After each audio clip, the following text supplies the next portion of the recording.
Hi everybody. Today we're going to be reading the second book to Auntie Claus. So the title of this book is called Auntie Claus and the Key to Christmas. So if you have read the first book and watched my video, then we can continue with this book. However, if you haven't read the first book, Auntie Claus, I suggest you read that one first before reading this one. This is written by Elise Primavera, and she's also drawn the pictures out.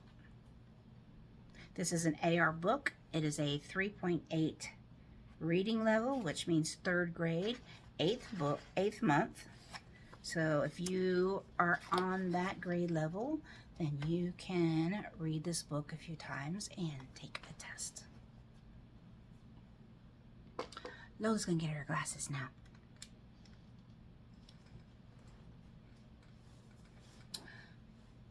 Darlings, the story you are about to be told is absolutely true. It happened one Christmas when my nephew Christopher began to have doubts, shall we say. The entire family was in a frightful uproar and very cross. Well, we couldn't have that, heavens no. So it was up to me to intervene. Now, hang up your stockings, darlings, and turn this page, for there is where you will find my key to Christmas. So Auntie Claus is writing this little letter. Young Christopher Kringle lived at the Bing Cherry Hotel in the New York City with his parents, the Kringles, and his sister Sophie. Chris loved going to the Jingle Bell Bell Company where his father was the president. He spent many happy hours at the Mistletoe to Nail Salon, which his mother owned. But most of all, Chris loved listening to his great aunt, Auntie Claus, tell stories about the Kringle family, the North Pole, and Santa. "Dear boy," she would always say, "when things seem dark and dreary, if times turn sour and bitter, think like a Kringle. You'll soon find your way to all that sparkles and glitters."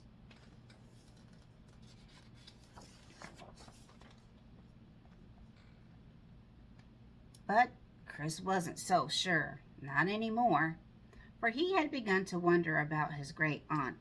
In fact, Chris had begun to wonder about his entire family.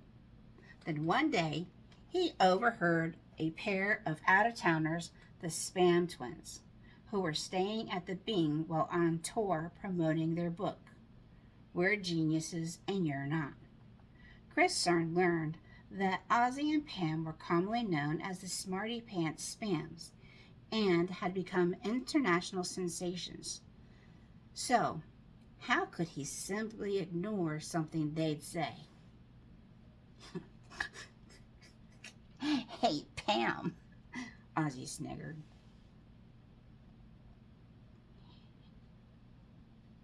"It's a week after Halloween, and that lady in the Christmas outfit is still in her costume," snickered Pam. "You'd think she was Santa Claus's sister," Ozzy snorted. "Only babies believe in Santa Claus," they retorted.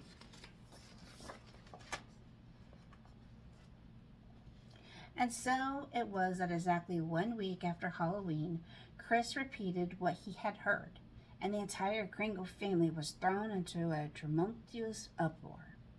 What tumultuous uproar means? It's a lot of disturbance, a lot of things happening all at once, a lot of hustle and bustle, and things are starting to go wrong. That's what tumultuous means. Mrs. Kringle screamed and dropped a full bottle of mistletoe toenail polish on the carpet. Mr. Kringle was in the process of stringing the jingle bells, lost his balance, and careened right into the middle of his favorite Christmas tree. "And you call yourself a Kringle? Shame on you," said Christopher's older sister, Sophie. Remember Sophie from the first book?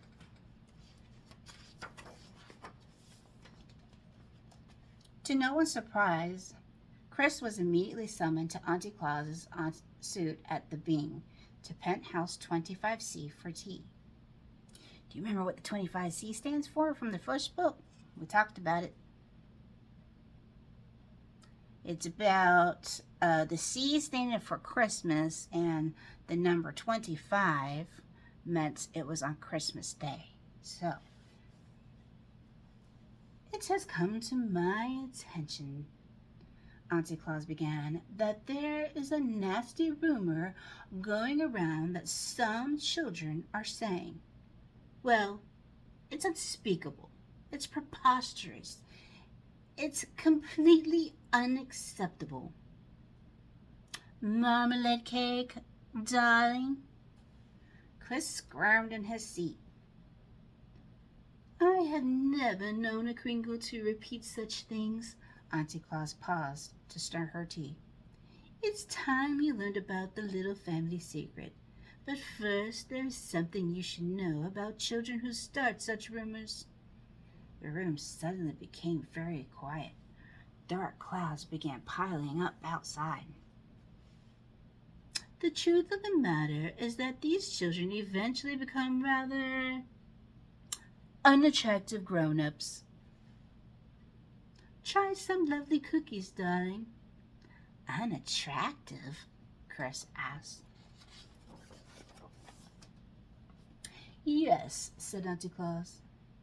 These children become grown-ups who enjoy seeing a birthday cake slip off the edge of a table and go splat onto the floor.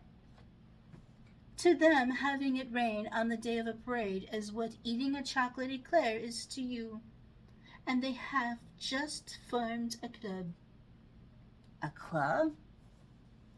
Said Chris. Yes, darling, a club, said Auntie Claus. It is called the Parade Rainiers United National Elite Society, or Prunes for short. So the reason why they say prunes, if you look at the P in parade, Rainers, and the second, United in the third word, N in national, E in elite, and S for society. If you take all those letters and put them beside each other, they spell prunes. Heavens, Auntie Claus continued, that you of all people would say such a thing. Why, I should think it would rather hurt Santa's feelings. Do you know Santa? Chris asked. Why, of course I know him. The very idea, Auntie Claus said. Sophie rolled her eyes. Chris is going to be on the BB&G list again. BB&G list, said Chris. Auntie Claus sighed. BB&G, darling, is short for bad boys and girls. Anyone on Santa's BB&G list goes without presents for Christmas. So unfortunate. But Chris was not convinced. I believe it when I see it, he said. That's my motto. Dear boy, don't you know that all the best things are invisible? Auntie Claus said. Sometimes you have to believe in order to receive. That's my motto. That is the key. At midnight, Auntie Claus left for her annual business trip. And at midnight, Chris was wide awake. Is there really a BB&G list? He thought. I get presents every year, and to be honest, I'm not all that good. There was only one way to find out. Chris had made up his mind. If there really is a BB&G list, my name is going to be on it, he said. And then maybe I'll get to the bottom of this family secret once and for all.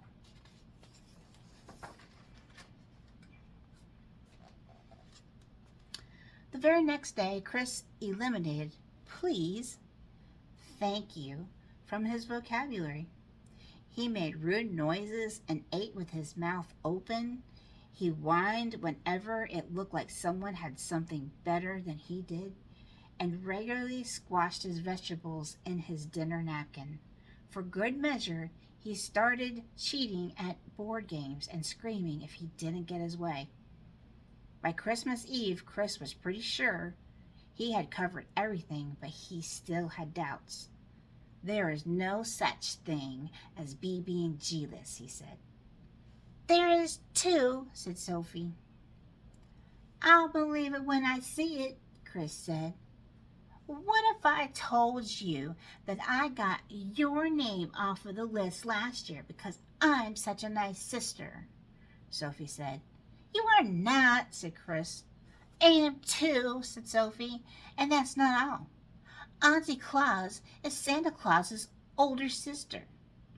"She is not," insisted Chris. "Is," shouted Sophie. "Prove it," demanded Chris.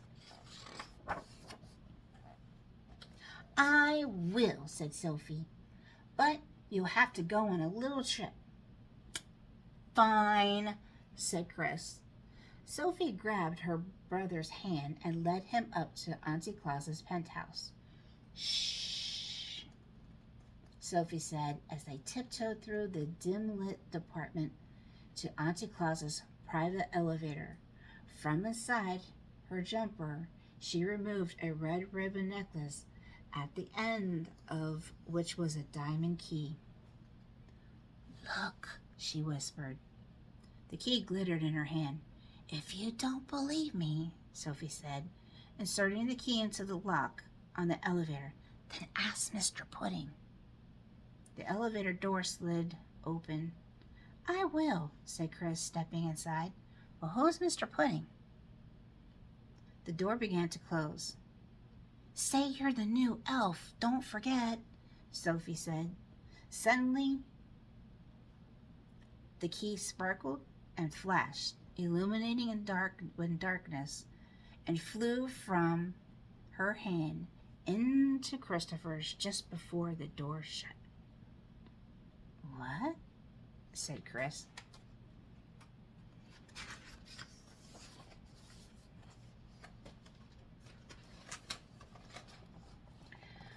The doors closed and the elevator began to move. "Wait!" Chris screamed. "Remember, you're the new elf." Sophie's voice faded as the elevator rose higher and higher. "I'm the new elf," Chris said as the elevator began to speed up. "I am the new elf," he repeated through chattering teeth. Why do you think he was starting to chatter? "It's going way up, up. Did you know when you go way up into the sky, the higher you get, the colder it gets?" The night was getting colder and colder. Chris looked around the elevator and was relieved to see a warm jacket, a hat, a pair of mittens, socks, boots, and trousers, all neatly folded in one corner. He quickly put them on and placed the key around his neck. The elevator continued its trip through the starry night.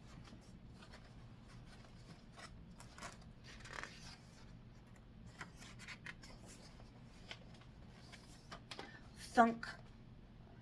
The elevator landed and Chris stepped out. "I'm the new elf," he said loud and clear.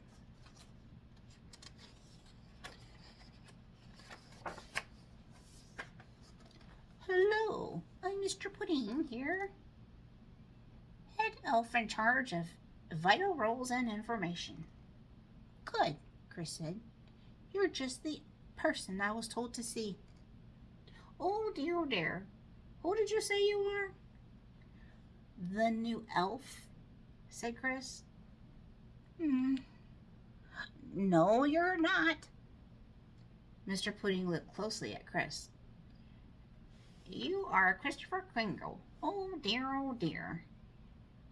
He pulled out a little red and green book and started to read. At 10:12 a.m., that's Easter Standard Time, on November 8th through the 14th, Christopher Kringle made rude noises, and on those days did not say please and thank you. Oh dear, let me see. Vegetable squashing, eating with his mouth open. We've got quite a bit of insisting on his own way. Oh dear. December 20th. Cheating at Candyland. Mr. Pudding escorted Chris out of the gates.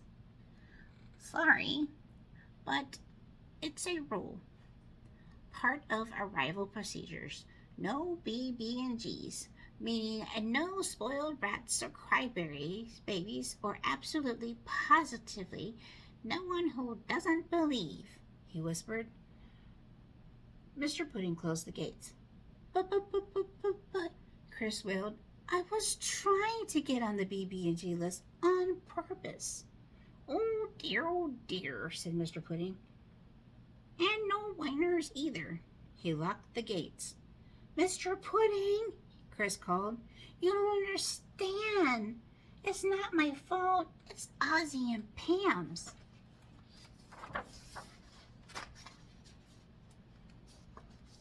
Ozzie and Pam's, some voices said. Chris was startled to see a company of snow boys.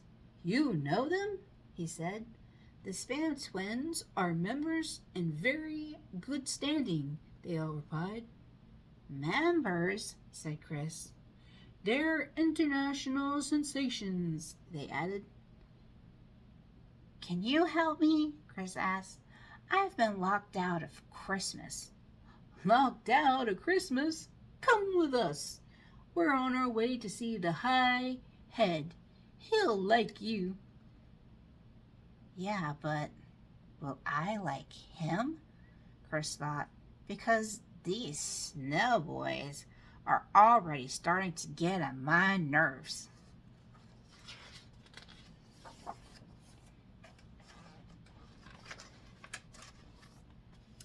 Down, down, down they marched. It began to drizzle as the snow boys sang.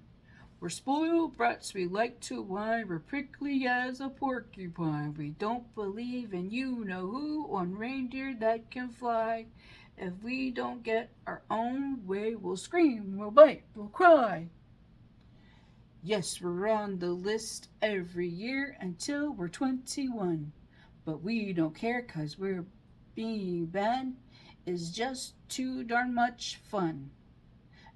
And when we're all grown up, we'll have one great big goal to turn your sparkly diamonds into lumps of gold. In short, we'd love to burst balloons, our heroes, Ebenezer Scrooge. And why is that? Because we're prunes, Chris whispered. Welcome, said the high head. There was a flash of lightning. These aren't snow boys, Chris thought. They're prune boys. Now he could see that not only was the BB&G's list real, but his name was the first one on it. There was a clap of thunder, and it began to rain. Lovely, said the high head in a booming voice. What can I do for you, my boy? You see, it started with Ozzie and Pam, Chris started to explain. He was beginning to think that maybe those smarty pants spams didn't know so much after all. Ozzie and Pam Spam? Said the head prune. Fine children, cream of the crop. Cream of the crop, your royal pruneship, said the prune boys. As I was saying, I was locked out of Christmas, Chris continued. Locked out of Christmas? I'm not sure that even the Spam twins could manage that, said the head prune. They wouldn't even try our prunest ones, said the prune boys. You look closely on the BB&G list. Christopher Kringle's the first one. And that says Oswald Spam and Pam Spam. Remember those two kids in the beginning? The know-it-all twins, they called them.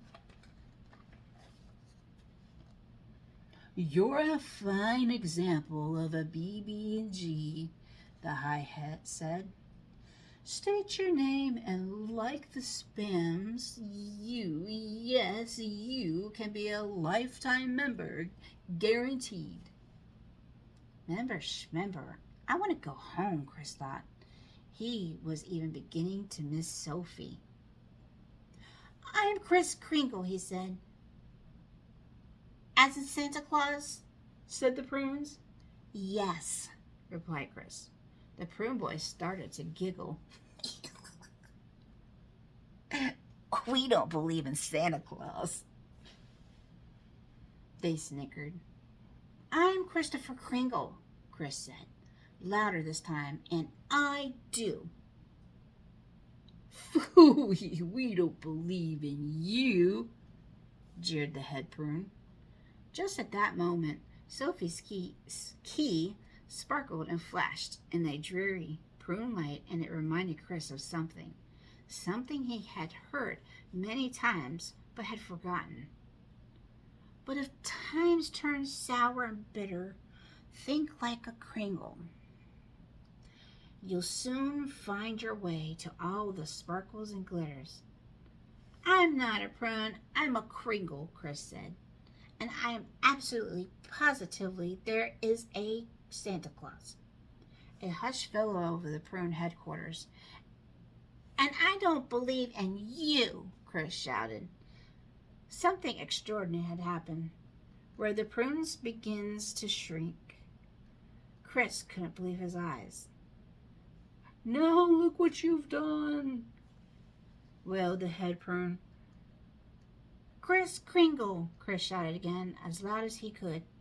The head prune and his prune boys were shriveling up fast now, shriveling up like, well, prunes.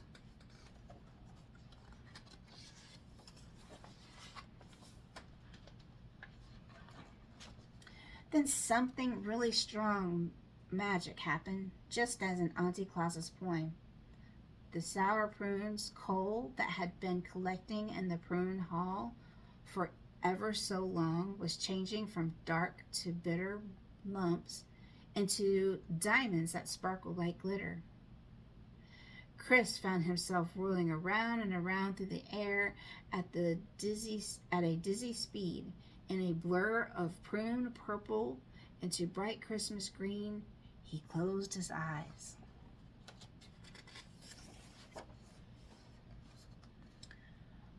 When Christopher opened his eyes, he was standing once again outside the gates. The clock struck midnight and the gates opened. Santa Claus circled above and landed. Ho, ho, ho! Welcome to Christmas, said Santa. Merry Christmas! Merry Christmas, Santa! Chris shouted. Then from behind the sleigh, out stepped Auntie Claus, Chris exclaimed. My one and only big sister, said Santa. Couldn't get through another Christmas without her, right, lads? Hooray for Auntie Claus! Everyone cheered. Turning to Chris, Auntie Claus winked and said, I knew you had it in you, darling.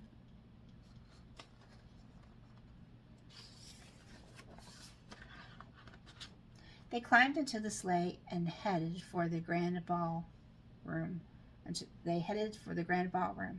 But there was one thing Chris wondered about. Santa, he said, did you happen to get any letters from a couple of twins? But before Santa even heard him, Auntie Claus handed Chris 2 letters. Not surprisingly, they were nearly identical. Just as Chris finished reading them, a gust of wind blew the letters out of his hand. He watched as they vanished into the into the dark, snowy sky. So in this letter, one of the letters they have from the desk of Oswald Spam. Remember Oswald Spam is one of the kids? Dear Santa, I have been a very good boy and I think you should bring me lots of presents. But don't bring any for my sister, 'cause she doesn't think you're real. Your friend, Ozzy. I don't think he's being very nice, little boy Ozzy. The sleigh entered the grand ballroom, and there were Chris's parents and his sister Sophie. Merry Christmas, everyone, Chris called to his family. So, do you believe me now? Sophie asked his little brother. Chris took Sophie's diamond key and placed it back around her neck. Like I always said, think like a Kringle, Chris said. His cheeks were red and his eyes sparkled. He's so much like his uncle, his parents said proudly. A real chip off the old block, said Auntie Claus. But shouldn't Chris get a key too? Sophie said. Chris smiled mysteriously and replied, I did get the key. Dear boy, Auntie patted his head. There's no doubt about it, darling, she whispered in his ear. And from that day on, there never was, believe it or not. So Auntie Claus again wrote another note that said, so as you can see, everything turned out just fine. Recently tasked Christopher, do you remember the year that you learned about our little family secret? He chuckled and said, yes, I do. But that year I received the best Christmas gift ever. To believe is the key to Christmas. Yes, the key, darlings, the one that can be seen, the one that can't be seen, but then all the best things are invisible. Love and Merry Kringle, Auntie Claus. The end. So in the first book, you remember, in Auntie Claus, his sister Sophie is the one that learned about the family secret, which is that they are related to Santa Claus. And then this book is about Chris learning about the family secret. Now in another video, I'm going to read you the third sequel to this book, which is the third book to Auntie Claus, which is going to be Auntie Claus Home for the Holidays. So check that video out as well. Those of you who are at the 3rd grade, 8th month, you can take a test on this. Make sure you have somebody read this book to you, or you read the book to them, or together read the book, but make sure you read it at least 3 times. Have somebody ask questions for you. You must answer all those questions because you want to get as many points as you can. This book is worth 0.5 points. So for every question you get correct, it's that many points, and you want to make sure you get as many points correctly, as many questions correctly. Please make sure you do the simple, takes only a few seconds to click and like these videos and to subscribe to my channel. Please subscribe to my channel. I will be doing at least 2 books a week, sometimes more. And if you have any comments, you have any questions, please comment below. Or you can also go to my Facebook page that is catered to just this YouTube channel. It is also Lola's Enchanted Bookshelf. You can look it up that way, or you can simply go into the links below. It's there along with a business page, and sometimes of things that do relate to books that I do make while supplies last. All the links are online links that I have for my business page, for the Facebook page for this as well. So please check out those and make sure you click like or follow this Facebook page for this book as well. You all have a good evening.